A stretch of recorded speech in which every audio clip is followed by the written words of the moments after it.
నమస్కారం, కేఎన్ఎన్ టీవీకి స్వాగతం. ఇప్పుడు వార్తల్లోకి వెళ్దాం.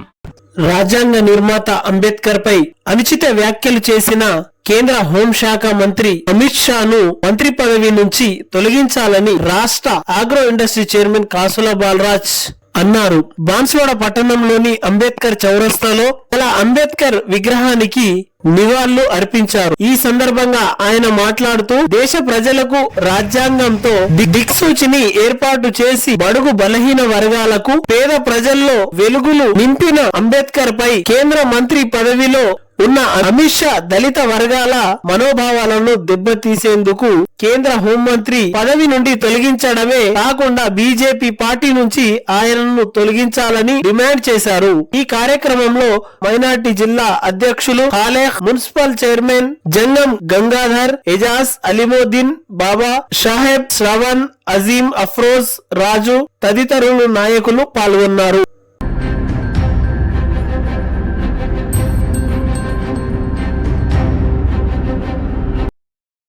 మరి వెంబడే రాహుల్ గాంధీ గారు, ఖర్గే గారు స్పందించి పార్లమెంట్ స్పందించేసి మరి ధర్నాలు రస్తారోకోలు చేస్తూ అమిత్ షా గారు ఎవరైతే భారత రాజ్యాంగం రచించిన అంబేద్కర్ గారికి కించపరిచారంటే ఆయన తత్వం ఎలా ఉంది, అహంకారం అహంభావంతో విర్రవీగుతూ ఏం చేస్తారో చూద్దాం అనే విధంగా ఉన్నారంటే మరి ఈరోజు భారత రాజ్యాంగం రాసినటువంటి అంబేద్కర్ గారికి ఆ విధంగా చేశారంటే వాళ్లకు బీద వాళ్ళు కనబడతలేరు, ఎస్సీ ఎస్టీ బీసీ మైనార్టీలు వీళ్ళు కనబడతలేరు, వాళ్ళకు ఒక్కళ్ళే కనబడుతున్నారు. ఒక దిక్కు చూస్తే మరి ధనికులు ఎవరైతే మరి పార్లమెంట్ లో మాట్లాడిన మాటను ఖండిస్తే రాహుల్ గాంధీ మీద నూకేశారని కేసు పెట్టారు. మరి ఏదో విధంగా వాళ్ళ తప్పులను ఒప్పుకోకుండా వేరే వాళ్ళ మీద వేసి వాళ్ళ మీద నెట్టేసి పక్కకు తప్పుకోవడానికి ప్రయత్నం చేస్తున్న తరుణంలో మరి అక్కడ ఉన్నటువంటి పార్లమెంట్ సభ్యులు అందరు కూడా మూకుమ్మడిగా పార్లమెంట్ లో స్తంభింపజేసి మరి రోడ్డు పైకి రావడం జరిగింది. మరి చూస్తున్నాం మరి ఈ రోజు పరిస్థితుల్లో మరి అంబానీ అదానీలే వాళ్ళని దృష్టిలో పెట్టుకొని కోట్లాది రూపాయలు వాళ్ళకు మాఫీ చేస్తూ మరి ఇప్పుడు చూస్తుంటే ఒక దిక్కు జిఎస్టీ, ఇంకో దిక్కు చూస్తుంటే రైతుల ధర్నాలు చేస్తుంటే ఈ రోజు దాకా కూడా రైతులను పట్టించుకున్నటువంటి బీజేపీ ప్రభుత్వం మరి పేదవాళ్ల పట్ల అణిచివేసే కార్యక్రమాలు చేస్తుంటుంటే ప్రతి ఒక్కరు కూడా ఇవాళ బాధాకరంగా చూస్తున్నారు. కేవలం డబ్బు ఉన్న వాళ్ళకు తప్ప పేదవాళ్ళ పక్షాన నిలబడకుండా, రైతుల పక్షాన నిలబడకుండా మరి అదానీ అంబానీల కోట్ల రూపాయలు మాఫీ చేస్తూ రైతులను మనం చూసినాం.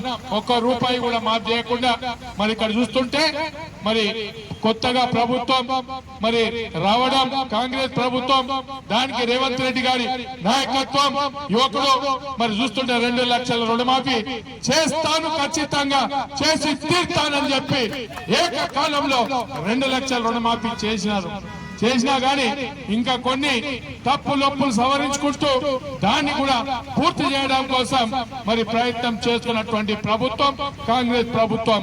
మరి చూస్తుంటే జన్ ధన్ ఖాతా కోలో టన్ 15 लाख रुपए దాంతో 15 పైసా కూడా వేయలే ఖాతాలల్లో.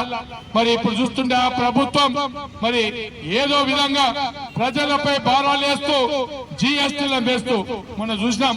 మక్క పేలాలు, ఆ మక్క పేలాల మీద కూడా మరి జిఎస్టీ విధించి మరి పిల్లలు తినేటువంటి దాన్ని స్వీట్ కార్న్ కు ఒక రేటు, మరి మసాలా కార్న్ కు ఒక రేటు, మరి మామూలుగా ఉన్నదానికి ఒక రేట్ అంటే మరి మామూలుగా రైతు పండించేటువంటి పంటకు మరి సరైన ధరలు ఇవ్వకుండా మరి దానికి ఎంఎస్పీ ఇవ్వకుండా మరి ఇప్పుడు చూస్తుంటే మరి అదాని అంబానీని దృష్టిలో పెట్టుకొని నడుస్తున్నారు కాబట్టి మరి ఖచ్చితంగా మనం పోరాటం చేయవలసిన సమయం వచ్చింది, వచ్చి తీరుతుంది. ఇటువంటి ఎన్నెన్నో చేయవలసిన అవసరం మనకున్నది. ఎందుకంటే సెంట్రల్ గవర్నమెంట్ ఇప్పటికే రెండు పర్యాలు పూర్తి చేసి మూడో పర్యానికి రావడం మరి ఇప్పుడు చూస్తుంటే మరి అన్ని కూడా భారాలు ఎవరి మీద వేస్తున్నారు అంటే బీద ప్రజలపై వేస్తున్నారు. జన్ధన్ ఖాతాలో 15 लाख కాదు 15 పైసలు కూడా ఎవరికి వేయకుండా మరి ఇప్పుడు చూస్తుంటే మరి ఇక్కడ ఉన్నటువంటి ప్రభుత్వాన్ని మరి అంచడానికి కోసం ప్రయత్నం చేస్తున్నారు. మనం చూసినాం మరి ఏదైతే వడ్లకు సపోర్ట్ ప్రైస్ 500 రూపాయలు మరి బోనస్ గా మరి రేవంత్ రెడ్డి గారు ప్రకటించి ఏదో వస్తుందా ఇస్తారా పోతుందా అన్నారు. ఎలానిగా మాట్లాడారు కొంతమంది.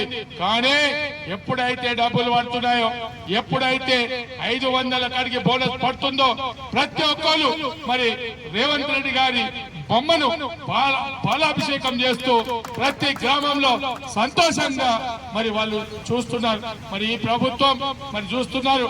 మరి మనకి ఏదైతే బీద వాళ్ళు ఉన్నారో, రైతులు ఉన్నారో వాళ్ళ పక్షాన ఉండేటువంటి ప్రభుత్వం కాంగ్రెస్ ప్రభుత్వం. రేపు రాబోయే దినాల్లో సెంటర్ లో కూడా కాంగ్రెస్ ప్రభుత్వం వస్తేనే రైతులకు కానీ, బీద వాళ్ళకు కానీ, ఎస్సీ ఎస్టీ మైనార్టీలకు కానీ అందరు కూడా బాగా అయితేనే ఉద్దేశంతో మరి మనం పోరాటం చేయాలా. ఎందుకంటే ఈ స్టేట్ లో మనం చూస్తున్నాం బీదవాళ్ళు చాలా సంతోషంగా ఉన్నారు. ఇదే విధంగా సెంటర్ లో చాలా మంది బాధపడుతూ వ్యాపారాలు చేసే వాళ్ళు కూడా వాళ్ళకు కూడా వ్యాపారాలు చేయాలంటే ఇబ్బందికరంగా ఉంది. కాబట్టి ఈ ఇబ్బందులన్నీ పోవాలంటే కాంగ్రెస్ ప్రభుత్వం రావాలి. మరి ఇటువంటి యాజిటేషన్లు చేస్తూ చేస్తూ చేస్తూ ఉంటేనే ఖచ్చితంగా కాంగ్రెస్ ప్రభుత్వం వస్తుంది సెంటర్లని మనం చేస్తూ మరి కాలాతీతమైంది. మనం 2 గంటల దాకా మనం అనుకొని దీన్ని పూర్తి చేయాలనే ఉద్దేశంతోనే ఇక్కడ ఉండడం జరిగింది. సీనాన్నకు అక్కడ పూజ ఉండే కాబట్టి ఆ పూజ కార్యక్రమానికి ముఖ్య